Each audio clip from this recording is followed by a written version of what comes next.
guys, and welcome back to the Zehfactor, the show where we talk about games. Future games, past games, present games. Every type of game featuring on the Xbox, on the PS3, and even on PC, handhelds even. It's the show where we talk about all types of games, and we review them for you. I'm your host, Dominic Z. Today I'm going to talk about Final Fantasy, but not just any Final Fantasy. That's right guys, Final Fantasy 13. The very first Final Fantasy game to come out on an Xbox console. Anyway guys, Final Fantasy games range from 1 to 13, each having their own prequels and sequels, and actually prequels and sequels to those prequels and sequels. I know, it's a long list of games. But today I'm only going to talk about Final Fantasy 13.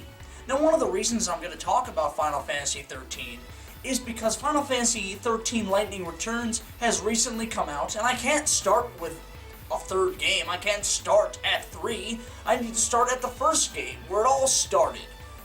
Now, Final Fantasy 13 was the very first game to come out on the Xbox. For Final Fantasy veterans who play Final Fantasy on the Sony console, the PS3, are thinking, what? Now we have all these Xbox lovers playing our game? Well, when I went to go pick up said game, I was talking with some of my Final Fantasy veteran friends who I usually talk with, and we were a little skeptical about the game, but we also talked to some of the newcomers to the Final Fantasy series, and they were really hyped for the game. We talked about past Final Fantasy games, saying how they should play those before they play this game. But they really wanted to get into it. I could see why. This is the game that wanted to get newcomers into the series. So without further ado, let's roll the clip and see what Final Fantasy 13 has to offer. Now guys, Final Fantasy 13 starts out like any other Final Fantasy, showing off a big, huge intro, as they usually do. Square Enix loves, actually Final Fantasy for that, loves big intros. They love to capture you within the first couple minutes of the game, which they usually do. It captured me, it captured the veterans, it captured the newcomers to the series. But once the intro hits, you are spammed with a huge freaking tutorial. Now I can see why they would play to the newcomers, since this is a game, the Final Fantasy game that needs newcomers to get into the series, and they need to know how to play a Final Fantasy or a RPG strategy game. But for the Final Fantasy veterans, we don't want a tutorial that lasts through 1/3 of the game. If you bought this game for the Xbox 360, which I did because I wanted to see what the Xbox version had to offer, it's really not that much different besides having 3 discs. But 1/3 of the game is tutorialized, which made me a little bit angry. Actually, I've probably beat the heck out of that case more than once. Now, when a game is tutorialized through 1/3 of the game, that doesn't have the gamer, or me, start liking that game. You can't have a tutorial through 1/3 of a game. Usually other games, or even past Final Fantasies, usually get the stuff that you need to know within the first hour. But that's all I'm going to talk about the tutorial. Let's move on to the gameplay of the game. The gameplay, guys, is like any other Final Fantasy. It's a turn-based system. Final Fantasy VII has a similar turn-based system to Final Fantasy 13. So they brought in kind of the Final Fantasy VII turn-based system where you have timed attacks. Your enemies have timed attacks. It's basically timed, giving a more quicker gameplay. I did like Final Fantasy VII's gameplay, and I like how they brought that into Final Fantasy 13. Combat is a little bit different. Your characters now move instead of being stationary like they used to be.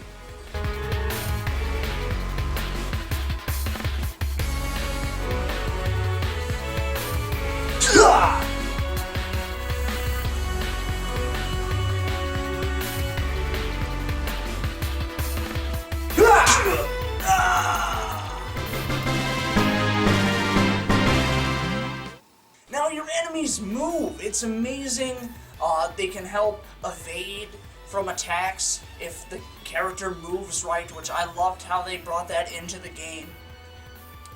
Another thing about the combat system is now you just don't get to attack once. They have a ATB bar is now where you can attack more than once, so each time you go through a level or progress more in the game, your AT bar gets bigger, so you can attack more than once. You can attack 3 times. I think the final was at least 5.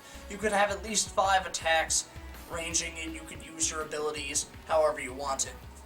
Now, here's one thing that they did bring in for the newcomers is an automatic system, is where it's an auto abilities, which for the Final Fantasy veterans, turn that off immediately once getting it.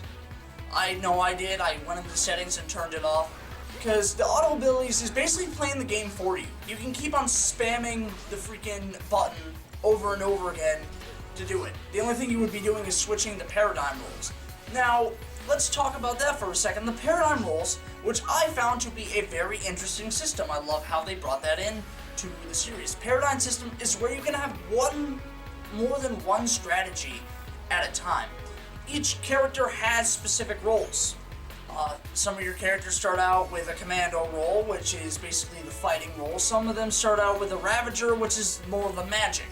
And then some have support roles like saboteur and surgeonist to help you protect your party, or perhaps give them power boosts to inflict more damage, or have the magic become more stronger. Now, having this paradigm system really helps in strategy in the strategy game, where I loved how they brought this in there, so I could switch a strategy whenever I wanted to. You can customize them in how many ways that you want. I mean, at least how many rules there are, possible combinations that there are in the game. They did bring in another system, is where you can level up your weapons, which I thought was pretty good, because now here's the thing that I did not like. I did not like the Final Fantasy XIII leveling system. It was basically a very linear system where your characters would just level up each character's roles. For a Final Fantasy veteran, we want to see availability, and it was very restricted in the beginning of the game, and was restricted to half of it. So basically, through half the game, you're restricted to what you can level. What they did in this game was I think it was for the newcomers. I'm not quite sure. I don't know why they did this, but they added a level cap where during a certain level, you can only level to as much as they want you to. There's no leveling past that. As a Final Fantasy veteran, I want to become the most OP guy in the whole entire game. I want to beat bosses within like 10 seconds. I want to beat them as fast as I can. That's my goal. And they ruined it with the leveling cap. So basically, once you hit that level cap, you're basically done for leveling. Except you can keep leveling. You can keep gaining more experience, or CP points as they call it in this game, and move on to the next level, and then you can spend them at that time. You have to beat a boss, which is kind of weird. I don't know why they did that. I don't know why they put that in the game. For Final Fantasy veterans like myself, it's definitely one of the reasons why we found this game to be not as good as any other Final Fantasy game. Now, let's move on to the story. Everyone loves a good story. I love a good story. I used to tell stories all the time. I love listening to stories. And Final Fantasy is a big storytelling game. Every single Final Fantasy has a great story. I don't know one of a Final Fantasy that didn't have a great story. Some are better than others. It's basically the same as some games are better than others in Final Fantasy. So let's talk about the story. Now, another part of Final Fantasy XIII that brings it down is its story. Now, the story is very slow paced in the beginning. probably through the first 30 hours of the game, is this just very slow pace. That's it. It's very slow. It picks up in the middle, and you finally find out what they're going to do. All the characters: Lightning, Saz, Snow, Hope, Vanille. Am I missing? Yes, Fang. I'm missing Fang. I always forget about Fang. And you find out what they have to be doing. And this should have been found out in the beginning. The story is completely written in a way that did not capture me within the first... It's supposed to capture you within the first hour of the game. It didn't capture me at all. Probably one of the reasons why I stopped playing it for a month. I stopped playing this game for a month. Me, not playing a Final Fantasy game for a month? That's insane, okay? I love Final Fantasy. Why did it do that? Went and talked with my friends about Final Fantasy, the new Final Fantasy. Some of my Final Fantasy veteran friends who've played Final Fantasy. I even talked to some of the newcomers, and they believed that the story wasn't that good. It's very slow paced. You can't tell a story like that. But the story does pick up, and I love how they had this awesome machine gods, and you have to take over, you have to, stop these machine gods and, become free from their hold, which, in every single Final Fantasy, I find that they have something against religion. There are many topics on that, too. But I digress in that. Yes, so, this game is not bad. There are some good aspects to this game, like regenning health. Your character can regen health after every battle. You have shared experience, which I love how they put that in the game, especially when your characters aren't even in the party.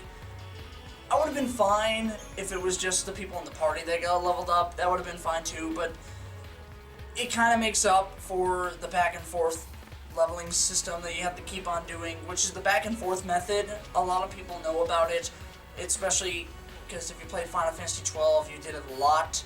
It's where you have to go and find your enemies, but once you kill them, they're gone. You have to keep backtracking to level up. So that's one of the major flaws in this game also, is the back and forth method that they brought in for Final Fantasy 12. I don't know why they did that. But this game has some great aspects, and it has some bad aspects to it. And it's not the best Final Fantasy game. It's far from the best Final Fantasy game, but it was good for the newcomers, and a lot of people actually didn't want to play the game. Because of how sketchy the veterans were talking about it. But I don't think this was the game to get people psyched to play Final Fantasy. I really hope they would have did better. Shame on you, Square Enix. You could have did better. I want, for a new gen game that came out, well, it's not new gen anymore, but at that time, I wanted to see the best Final Fantasy game. They did not bring it to me. So, if you did see my last review on this, which I did take off because I was a little bit too harsh on it, and if you did see that, I'm terribly sorry. When it comes to me in Final Fantasy, it's like right there in the heart. That's where this Final Fantasy was actually one of my first games. Final Fantasy VII I started playing when I was really young, and I loved that game ever since. Where's our remake? They're not gonna make a remake. I don't see if they're gonna make a remake or not. But Final Fantasy XIII was definitely not the game to get newcomers into it. I know a lot of newcomers love the game, and I can see why. It has a great story. It has unique gameplay. It's a good strategy game. The story could have been told better, and a lot of aspects could have been done better to make it a worthwhile game. In my last review, I gave it a 6 out of 10, but I think I'm gonna keep that. Now, guys, a 6 out of 10 with me is not bad. It means it's a good game. 7 is like great. 8 is like awesome. And then, 10 is epicness, where it's probably one of the best games of that year. 5 is an average. it's above average. It's above an average game, okay? There are many games besides Final Fantasy that are way worse than this game, and I'm making it as a single, review for this game. I'm not really trying to compare it to any other Final Fantasy, though I have did comparisons on it, and a lot of people just found it not to be up to par with other Final Fantasies. It is definitely not one of the best in the series. So thank you guys for watching. Follow me on Facebook and Twitter. You can follow me on Facebook. Just type in Zehfactor. I'll be right on there. I'll be updating that as much as I can, because usually I don't get to it as well as I should. And then follow me also on Twitter, where you can go to DominicZ at Zehfactor. Give me suggestions in the comments below on what games you want me to review. Let's talk about Final Fantasy 13. I would gladly reply to you in the comments below on what you think about the game. Definitely talk back to me about it. I love to start up conversations with people about Final Fantasy. So thank you guys for watching. I will be doing a review on the next game in this series, Final Fantasy 13-2, and then I will be working up to Final Fantasy 13 Lightning Returns. So thank you for watching. My name is Z, and this is the Zehfactor. I will see you guys soon.